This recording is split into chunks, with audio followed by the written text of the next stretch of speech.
我們要趕快來看到，恐怕再過幾天而已，美國的債務國債的部分就會破正式的大關，40兆美元大關。現在看起來債務是壓不住了，而且這個殖利率尤其是長天期的，更是創下了新高。貝森特可急了，這時候急着要砸錢來救美債，真的有效嗎？等一下我們會深度的解讀。川普這個時候卻是反向的繼續的減稅撒錢吶。今天我們會來就這個美國的經濟來做一個深度的解讀。好，先來看到貝森特最近真的很忙，突然間要突襲美債的空頭，大家還記得嗎？最近發生了非常多的事情。美國財政部當時不是為了要救一直貶值的日元嗎？所以他就買進了日元，阻止日元繼續的貶下去。轉身之後，他也要不只是救日元而已，也要救美債自己的部位啊，所以他就對這個空頭來開火。彭博是這樣評論的，他說貝森特啊，可以說是數十年來最積極干預市場的美國財長。好，這一次到底貝森特做了什麼事情呢？我們要來看到最新消息，他說了，9月9號開始呢，接下來尤其是針對這些長天期的公債，也就是10到20年的跟20到30年的這兩種公債呢，他說會來把這個回購規模增加，從原本的回購規模20億美元直接提高1倍到40億美元哦。那這個話一說完之後，市場是不是就立刻反應了呢？因為短期之內，我們看到30年期的美債殖利率確實是立刻的出現了變化，本來是5.337%嘛，是19年的新高，現在一口氣突然間回落到了5.18%，看起來是有效的這個喊話。那美債之所以這個貝森特之所以今天呢要趕快去救這個殖利率的部分，就是因為美債現在已經創下了新高，來到了快要40兆。大家也知道說，殖利率越高，政府的成本就會加重，也會影響到接下来不管是房貸啊、是企業融資等等，都會有很深的影響。那其實呢，貝森特到底能不能救美債，這個是一件事情，因為呢，接下來我們要看到的是9月份啊，就是美國可能會發生的另外一場大事，也就是硬仗要打了。就是美國通常會在勞動節後呢密集的發債，那現在看起來呢，最有可能發債的就是這些雲端業者了。陸續他們可能會進行各種的融資跟發債等等哦。那現在也預估了說，9月份企業發債的規模恐怕上看2000億美元，又會投入到市場裡面，較去年同期甚至暴增38%。瑞銀這邊做了估計，2026今年將是全球今年將是這個發行在美國的部分哦這個有關於發債的部分會來到了一個歷史新高，達到2.1兆美元。所以今天節目一開始，先請教賴老師怎麼看？30年期的公債殖利率已經上看到了5.34%，貝森特真的有能力來去救嗎？那另外一方面，我們剛剛說了嘛，9月份可能企業又集體的發非常多的債，接下來貝森特又要怎麼辦呢？老師怎麼看？怎麼能夠救嘛？你貝森特的錢哪裡來？還是美國政府的預算嘛？美國政府的錢嘛？我用美國政府的錢去買美國政府的債，那20億美元能夠玩出什麼花樣來呢？為什麼殖利率會一直升高？也就是我們講的美國公債的殖利率，30年期公債殖利率為什麼會升高？就是因為對美國政府的債信沒有安全感嘛，覺得它的風險越來越高。也就是說，美國政府本身大家都會認為它瀕臨於破產，連巴菲特都說可能會破產。不要擁有美元，不要擁有美國的政府的公債。巴菲特這麼穩健型的投資人，他都在提醒投資者要小心這2隻黑天鵝。好，那大家都害怕的情形下，殖利率當然一直在往上攀升嘛，因為沒有人買嘛，沒有人買的情形下，你只好一直增加利息，一直增加利息的情形下，那有些人就敢去賭嘛，就想說反正我1年多賺一點，那這個利息5億多不5點多的利息，然後來賭看看你會不會破產，那就是賭這樣的一個情形。好，可是問題是在於說，你今天你的殖利率一直飆高了，你害怕了，你加倍把它回購，你還是用政府的錢去買。可是如果說今天假設中國大陸它繼續在拋售美債，我個人認為，我如果是大陸，我就繼續拋售美債，因為我對你的債務我越來越不信任。當我在拋售的時候，以大陸目前的實力來說，它現在還有6000多億美債嘛，那它開始陸陸續續在拋，在這個月在200多億、300多億，下個月在300多億、400多億，然後到明年的時候再丟掉1000多億，減持到只剩下2、3千億，一個比較安全的一個水平。那這個對大陸來講是有利的，可是你美國政府你能熬得住，你能撐得住嗎？我認為很困難。所以我覺得美國目前面臨的它的政府的債務危機是越來越大了。它隨時破產的可能性是越來越高的。另外一個部分，我提醒投資者哈，為什麼這些雲端業者或者 AI 業者一直在發行公債？為什麼他們一直在發行公債？因為他們的錢是快燒光了，也就是 AI 的錢從哪裡賺 ？AI 一定是訂閱付要賺錢嘛？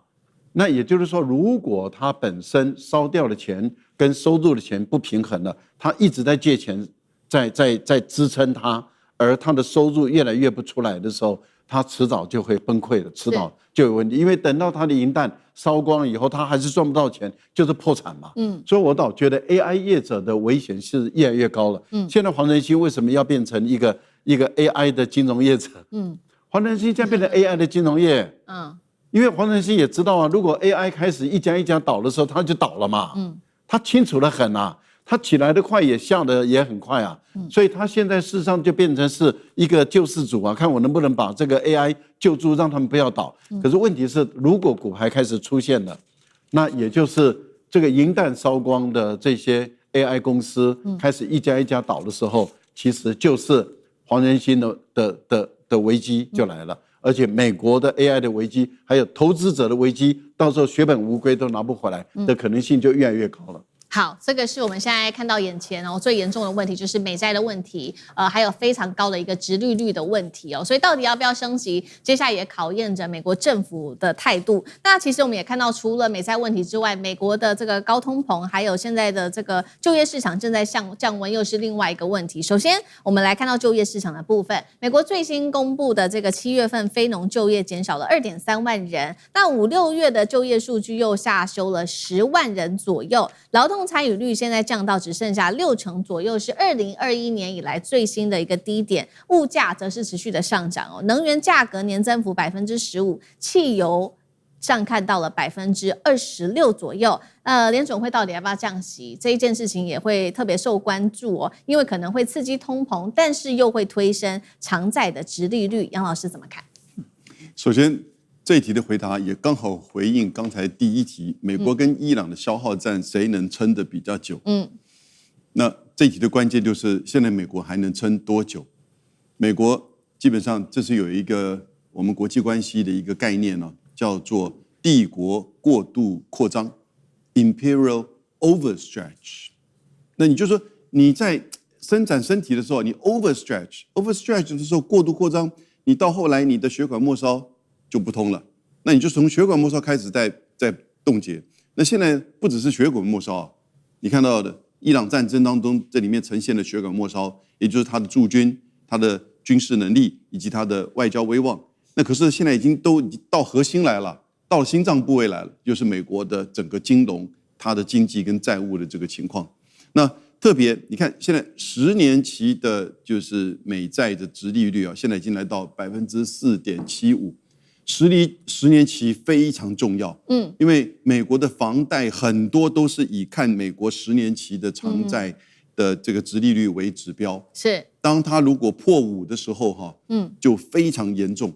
啊，因為所有都會跟着提高了。那所有跟提高的時候，那就不得了。現在已經面臨到就是通膨，因為戰爭的關係造成油價以及通膨的因素。如果10年期的長債的殖利率在提高，它帶引了所有的房貸、所有的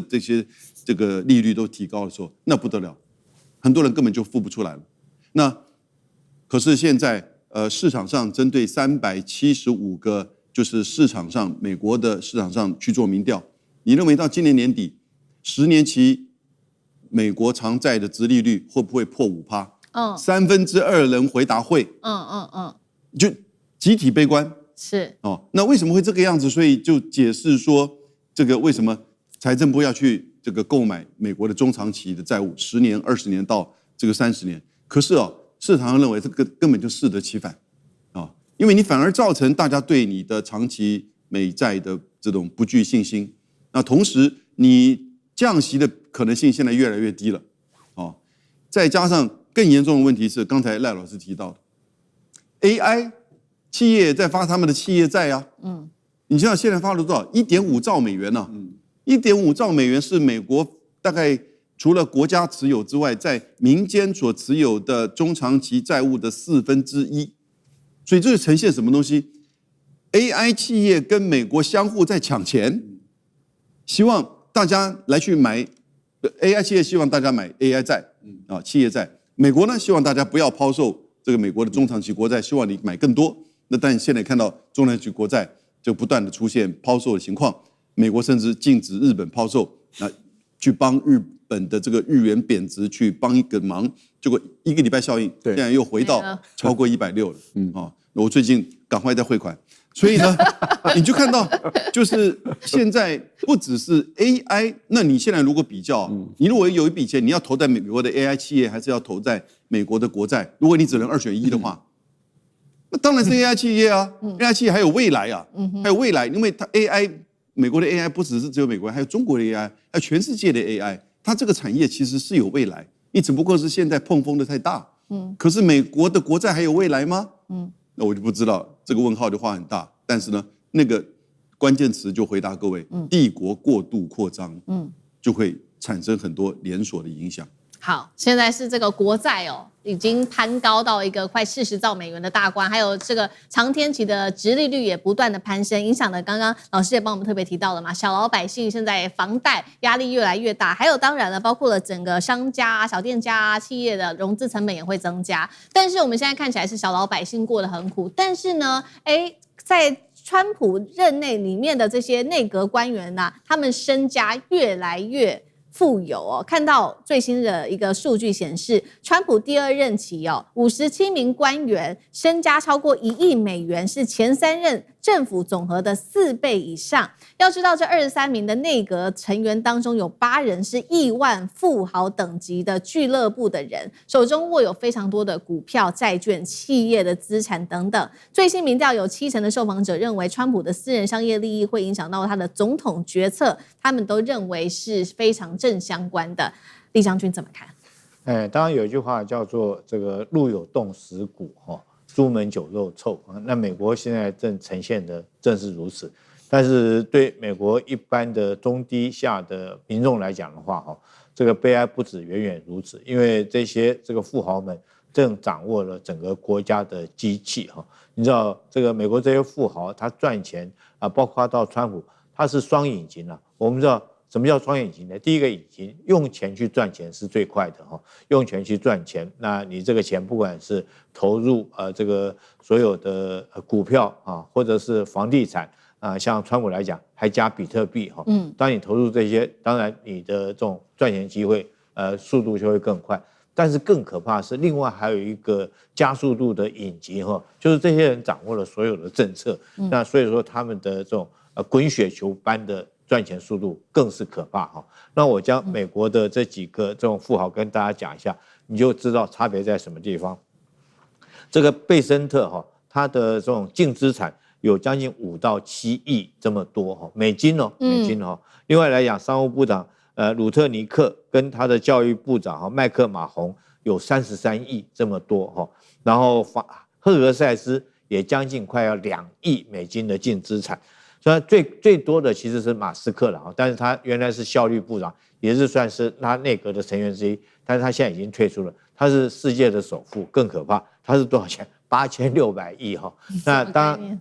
川普現在也不遑多讓世界首富是馬斯克，川普現在在他的這種世界富豪排行榜他也是排名進去了，他是好像排640幾名吧川普自己本身，那他賺錢賺最，這輩子賺錢賺最多什麼時候？去年2025年賺最多，他去年25年我跟各位講，他現在2025年他總共就賺了22億美金這麼多，光1年他賺22億，你想想看，是他這個2024年的3倍他現在淨資產是60億，你光去年他就賺了22億，他憑什麼賺那麼多錢？當然，第一個是他用錢去賺錢，可是如果說不是你很多的政策的協助來講，你有可能賺錢賺得這麼快嗎？但是你們這些富豪賺這些錢，我們看一下美國的老百姓現在的一個經濟狀況。按照這個今年來講，美國普通家庭它的通脹合計損失是全美國家庭損失是2190億，所以老百姓光一個通脹就損失2190億那麼多哈。那損失的錢，如果說是每一個家庭來講，跟川普他的收入，我損失的錢跟川普比較起來的話，總共高達130多萬倍啊，差那麼多。對，那你想想看，這個對於這些老百姓來講，他怎麼能夠忍受這種事情？更可怕的是，這些美國他們這些富豪們，他們现在正是在富豪治國，他們制定的很多政策都是對他們自己富豪有利的政策。我想老百姓應該會看得懂這一點，所以他的川普的支持率會持續在下降。好，謝謝酈將軍。那我們休息一下，馬上回來。觀眾朋友們，我們要開會員頻道啦！因應呢美中、中東還有印太的亂局，你看到的是新聞，我們看到的是背後誰在操控這個世界。加入會員可以取得獨家視角的通行證，你將優先取得更深的觀點判讀，包括了核心真相分析、歷史脈絡拆解、局勢推演邏輯。同時解鎖會員勳章、優先互動權、問題解析、幕後花絮，支持我們制作高品質的影片。點擊下方的加入鍵，一起成為戰友吧！我們會員頻道見。